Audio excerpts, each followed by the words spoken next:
Olá, amigos! Que a face de Jesus possa resplandecer em cada um de vocês nesse novo dia e que vocês possam ter paz. Vamos estudar a lição da Escola Sabatina? E hoje, terça-feira, 11 de outubro, a lição de número 3, ela tem como título O Espírito volte a Deus. Bom, nós já estudamos nas lições anteriores que a morte passou a todos os seres humanos pela quebra da comunhão com Deus, pelos nossos primeiros pais, Adão e Eva, e que eles eram os representantes de toda a raça humana que viria posterior, e que Deus havia alertado a eles para não comerem do fruto proibido, porque o salário do pecado é a morte. Aprendemos que o ser humano ele é uma alma vivente, que está lá em Gênesis, no capítulo 2, versículo 7. E que ela é composta de pó da terra, ou barro, e que eles possuem as mesmas composições químicas do que o solo, que a terra. Mas o fôlego de vida, que é o Espírito, que é dado por Deus para todas as pessoas, onde passa a ser assim um ser vivente ou uma alma vivente. O Espírito, ele é a força de vida do ser humano, que no hebraico a palavra Espírito também significa vento ou sopro. E por isso, quando Deus criou o homem, ele menciona, que está lá em Gênesis, no capítulo 2, versículo 7, que ele soprou nas narinas do homem, dando fôlego de vida, que nada mais é que Deus introduzir o seu espírito em cada pessoa. Porém, quando uma pessoa morre ou ela falece, por algum motivo ou outro, esse corpo formado pelo pó da terra, ele se decompõe, E olha o que diz as Sagradas Escrituras em Eclesiastes, capítulo 12, versículo 7. E o pó volte à terra, como era, e o Espírito volte a Deus que nos deu. Está lá em Eclesiastes, capítulo 12, versículo 7. Então, o fôlego de vida, ou o Espírito, volta para Deus. O Espírito, o fôlego de vida, vem de Deus quando nós nascemos, quando nós já obtemos através de Deus isto. E é Ele que nos permite a nós termos o contato assim com Deus, é o Espírito de Deus. O Espírito que Deus dá para nós, que nos possibilita a nós termos um contato com Deus e nós se relacionarmos com Ele. Todos nós sabemos que Deus ele é Espírito e só podemos nos unir a Ele, Deus Criador e mantenedor do Universo, através do seu Espírito, que está lá em João, capítulo 4, versículo 24. E isso acontece quando o nosso Espírito se une ao Espírito Santo, o Espírito de Deus. E todos que aceitarem a Jesus como o Salvador e Senhor de sua vida, eles estão unidos ao Espírito Santo. Está lá em Atos dos Apóstolos, capítulo 2, versículo 38. Nós devemos entender que isso se aplica a todas as pessoas, sejam elas boas ou más. Quando nós morremos, independente de somos bons ou maus, o Espírito, o fôlego de vida, ele volta para Deus.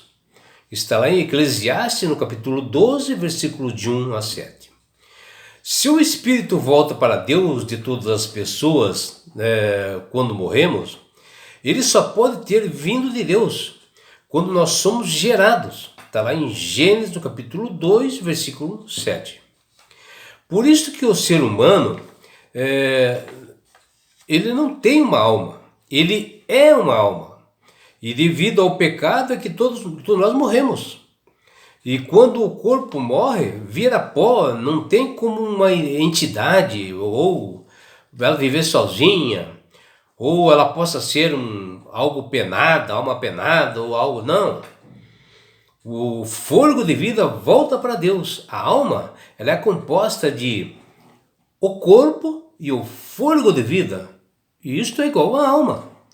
É o conjunto de movimentos, né? A diferença, né, entre os homens e os animais, o processo é o mesmo. E a própria Bíblia diz, olha o que ela diz, ó. Quando morre um, morre o outro. E o homem não tem vantagem algum sobre o animal. E aqui nós vemos que a morte ela é igual para todos os seres. Sejam pessoas ou animais, o fôlego de vida volta para Deus. A única diferença é que os seres humanos todos foram criados, né, à imagem e semelhança de Deus. E os animais já não são assim. Está lá em Gênesis no capítulo 1, versículo 27. O que devemos saber que o fôlego de vida que Deus soprou nas narinas do Adão e Eva é o mesmo que ele também fornece para todos os seres humanos hoje. Que também, quando nós morremos, o fôlego de vida, o espírito que nós temos, volta para Deus. Sejam os espíritos de pessoas ímpias ou justas, tanto faz, o espírito, o fôlego de vida volta para Deus. Que está lá em Eclesiastes, no capítulo 12, versículo 7. E dentro também desse capítulo descreve o completo processo, né, da morte de todas as pessoas, né, sem distinção. Está lá em Eclesiastes no capítulo 12. E o que a gente vê é que o inimigo ele tem atuado assim em muitas pessoas, colocando mentiras, né, ou doutrinas erradas, como é o caso, né, do espiritismo, que a alma vai para um determinado lugar, uma determinada dimensão, ou fica penando, ou como entidades conscientes. As Sagradas Escrituras ela é bem clara e ela desmente isto, e que isto não procede. Nada disso são verdades, são enganos de Satanás.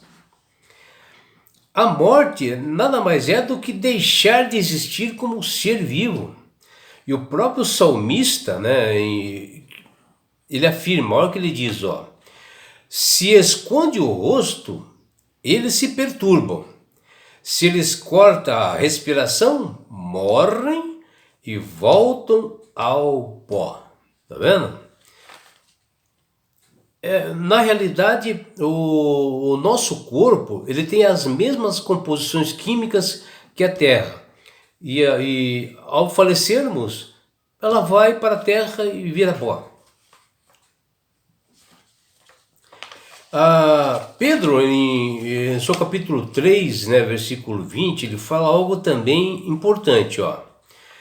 Quando a longanimidade de Deus esperava nos dias de Noé, enquanto se preparava a arca, na qual poucas 8 almas se salvaram pelas águas. Que está lá em 1 Pedro, no capítulo 3, versículo 20. Aqui está falando, né, de quando Noé fez a arca, as únicas pessoas que se salvaram foram essas 8 almas, ou seja, 8 pessoas, né, tá vendo? Então, as pessoas são formadas por um corpo, né, e mais um fôlego de vida, isto é alma. É todo o movimento, é toda a estrutura, chama-se alma. E aqui nós podemos ver que realmente pessoas são almas. E por isso, meu amigo, minha amiga, que o Espírito Santo tem tocado em cada coração para que você possa aceitar a Jesus como Salvador e Senhor, para que você tenha sabedoria, entendimento para reconhecer todas essas coisas que nós conversamos, principalmente sobre a morte, onde o inimigo, que ele ruge como um leão querendo devorar as pessoas aí fora, ele leva ao engano, ele quer que você se perca. E por isso, quando você aceita Jesus, a sua mente se abre, você começa a ter um devido entendimento das Sagradas Escrituras, você começa a passar a conhecer mais os estatutos e mandamentos de Deus. E quando você aceita Jesus como Salvador e Senhor, Ele quer te dar esse presente que chama-se salvação. E com isto, Ele quer te levar-te para as mansões celestiais, um lugar onde não há mais dor, mais morte, mais sofrimento, mais aflições. E sabe por que Deus quer fazer isto com você, comigo, com toda essa humanidade que aceitar Jesus? Porque Jesus te ama. Abraços do seu amigo João Carlos Amorim.